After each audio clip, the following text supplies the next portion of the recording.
तरमीम नामंजूर, 26वीं तरमीम नामंजूर, 26वीं तरमीम नामंजूर, अमरीयत जिंदाबाद। एक रियासत दो दस्तूर नामंजूर, नामंजूर, एक रियासत दो दस्तूर नामंजूर, नामंजूर, एक रियासत दो दस्तूर नामंजूर, नामंजूर।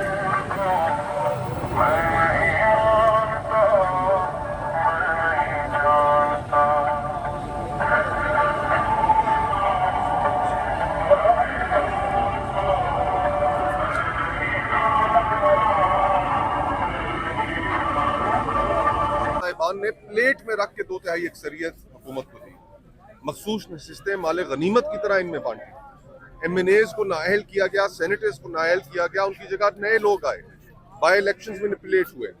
2/3 अक्सरियत तो खुद इस अदालत ने दिलवाई, एक मैन्युफैक्चर्ड अक्सरियत, और अब ये 28वीं लाएं या 30वीं लाएं, इसको मानता तो कोई नहीं है। ये अपनी एक्सरसाइज करते रहे, हम अपनी एक्सरसाइज। उसमें क्या हो सकता है? 27वीं के तो ऑलमोस्ट सिस्टम कंट्रोल हो गया, 28वीं में क्या इजाफी होगा? उसके अंदर शायद कोई अमीरुल मोमिनीन बनने की मियां नवाज शरीफ साहब की जो पुरानी ख्वाहिश थी, शायद वो जाग जाए। पर क्या कह सकते हैं, जो मर्जी करना है कर ले। स्याह सफेद के मालिक बन चुके हैं। देखें, मेरी नज़र में हम सबको, पाकिस्तान की अवाम को सड़कों पर निकलना होगा, इस आइनी तरमीम को मुस्तरद करना होगा। अभी इस मुल्क में कोई अदालतें नहीं है, कोई पार्लियामान नहीं है, और 27वीं आइनी तरमीम के बाद कोई सियासी जमातें भी नहीं रहेंगी जिस तरफ हम चल रहे हैं। तो हमें बहुत क्लियर होना चाहिए इस बात पर कि हम जो ये वफाकी आइनी अदालत बनाई गई है, वकला की हैसियत से हम इसे बॉयकॉट करें।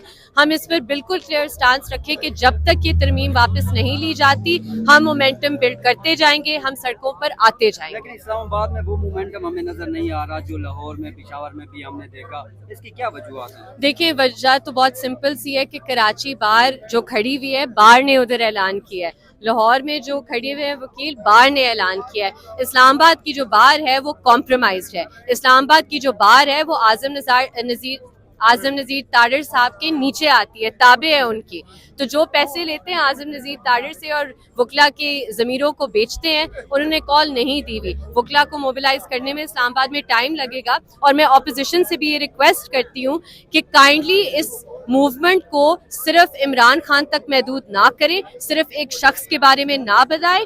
जिस तरह आपने देखा है मूवमेंट्स बांग्लादेश में चली हैं, नेपाल में चली हैं, वो इसलिए चली हैं क्योंकि आपने एक निज़ाम के खिलाफ आप खड़े हुए थे। अगर आप ये मूवमेंट एक शख्स तक महदूद कर देंगे तो फिर ये नहीं चल सकेगी। अच्छा, जैसे आपने पहले भी कहा था कि हमारे जो वकला हैं, इन्होंने ना सीमेंट बजरी के लेकर अपने ज़मीर बेच दिए हैं, तो वो तो ज़मीर जो बेचे हुए हैं उनकी ज़मीर कैसे झंझोड़ेंगे कि वो भी आप लोगों के साथ? देखिए, जब इनकी प्रैक्टिस अभी इफेक्ट होगी, और ये मैं दावे से कह रही हूँ इफेक्ट होगी, क्योंकि जब क्वालिटी जजेस का ये होगा कि उनका जो इंतखाब है, उनकी जो सिलेक्शन है वो फौज या हुकूमत करेगी, तो फिर सबकी प्रैक्टिस इफेक्ट होनी है, क्वालिटी ऑफ जजेस इफेक्ट होने हैं, और इंसाफ किसी को नहीं मिलना। तो ये सिर्फ वक्त की बात है कि कितना टाइम लगता है, लोग निकलेंगे। 28वीं तरमीम की भी बात हो रही है, वो आप कह रहे हैं कि मॉरल लेके आएंगे, उसमें क्या होगा? देखिए, सियासी जमातें बिल्कुल खत्म हो जाएंगी। अभी भी 27वीं के बाद कोई गुंजाइश नहीं रही है इस मुल्क में सियासत करने की, ना इंसाफ फराहम करने की।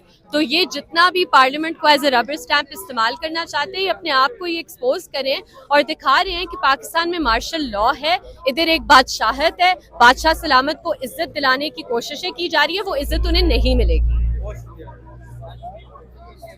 करें या किसी एक सियासी जमात तक महदूद ना करें। आपको लगता है कि ये अवाम तक महदूद होनी चाहिए ताकि तमाम लोग शिरकत करें? ये एक ब्रॉड बेस्ड एजेंडा होना चाहिए। जिस तरह आप देख सकते हैं बांग्लादेश में क्यों लोग उठे थे, नेपाल में क्यों लोग उठे थे, क्योंकि वो एक शख्स की बात नहीं थी, वो निज़ाम की बात थी। तो हमें निज़ाम के खिलाफ उठना होगा, किसी एक शख्स के लिए नहीं। ठीक हो गया, थैंक यू सो मच। इस वक्त देखिए जी, ये शुरुआत है, बारिश के पहले कतरे हैं, मगर एक चीज़ वाज़ेह है कि इस मुल्क के गयूर वकला, इस मुल्क के बाशऊर साफ़ी जो कि कॉम्प्रोमाइज़ नहीं है, इस मुल्क के तुलबा और इस मुल्क की आवाम, वो इस बात पे बहुत क्लियर है कि अदलिया का जो इदारा एक आज़ाद इदारा होता है, वो एग्जीक्यूटिव के या फौज के अंडर नहीं होता। उसको अगर आप तबाह करेंगे तो उसके खिलाफ लोग ज़रूर रेजिस्ट करेंगे, ज़रूर अपनी आज़ादी के लिए लड़ेंगे। इन मार्चेस से फर्क पड़ेगा इस तरमीम के ऊपर? जी बिल्कुल इसका फ़र्क पड़ेगा। देखें जी, ये democracy of the people, by the people, for the people होती है गवर्नमेंट। ये एक ऐसी पार्लियामान है जो कि 8 फरवरी के झूठे इलेक्शन के तहत जो है वो निज़ाम में आई, और उसने एक सोशल कॉन्ट्रैक्ट को एक्स पार्टी तौर पर चेंज कर दिया, तो इसको बिल्कुल अवाम एक्सेप्ट नहीं करेगी। हमें अपनी शख्सी आज़ादियों को मजबूत करना है, हमने मेक श्योर करना है कि ऐसी आईनी अदालतें हों जो हमारी शख्सी आज़ादियों कर सकें। कल को खुफिया एजेंसियां अगर किसी बंदे को गायब कर दें, उठाकर सेफ हाउस में रख लें, तो कौन सी अदालत है जो उनको बाजियाब कराएगी या पूछेगी कि किस कानून के तहत, किस जुर्म के तहत आपने इनको कब्जे में रखा है।